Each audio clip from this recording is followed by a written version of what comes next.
There's something about Egypt, not just the stories, not just the desert, but the frequency. People feel it even if they've never been. They see the images, the pyramids, the Eye of Horus, the golden carvings, and something stirs in them, something ancient, something familiar. And maybe that's because Egypt didn't just preserve knowledge, it encoded it. And the deeper you look, the more you start to realize this wasn't just architecture, it was resonance, it was memory, it was Phi. Phi, spelled Phi, isn't just a number, it's a portion, about 1.618. You don't need to memorize the number, you already know it. Your body is built on it, your fingers follow it, your DNA spirals in alignment with it. It's the ratio that life keeps choosing because it's the most efficient, regenerative, and harmonious pattern known. And the Egyptians knew this. They didn't just worship gods, they studied the divine patterns in all things.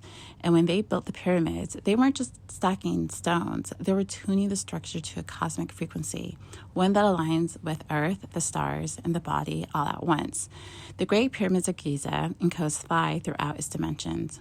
The golden ratio is embedded in the height and the base, the inner chamber, even the angles of the slope. And yet, it's not just math, it's coherence. The Egyptians understood that form wasn't separate from spirit.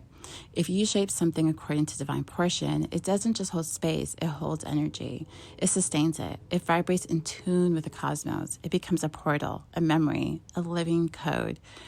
That's what we've forgotten. We built for speed, profit, consumption. They built for eternity.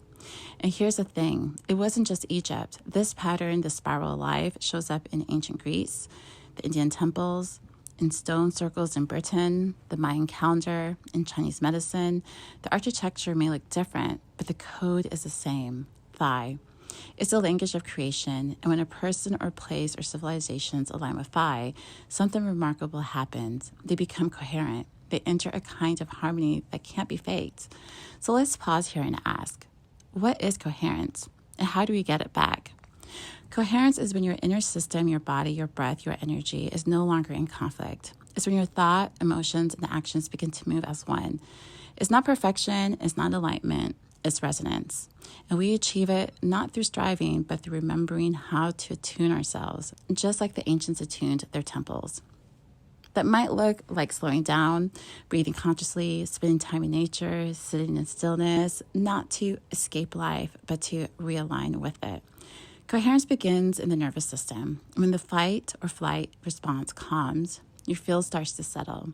When you stop pouring energy into fear or proving or performing, you naturally begin to spiral back towards Phi. Your system remembers the pattern. You become, once again, a temple. Not in theory, in form, in presence, in practice. And when you reach that coherence, when your energy is not being scattered in 1,000 directions, you begin to know something else. You start to remember, not intellectually, not from books, but in your bones. You remember how to listen without fear. You remember how to create without force. You remember that your body, your mind, and your very breath are part of something much larger. The ancients knew this. They left us clues and stones, not because they wanted to be worshipped, because they wanted us to remember how to be in tune with the earth, to remember how to live in rhythm, to remember how to walk in alignment with the natural law, not against it.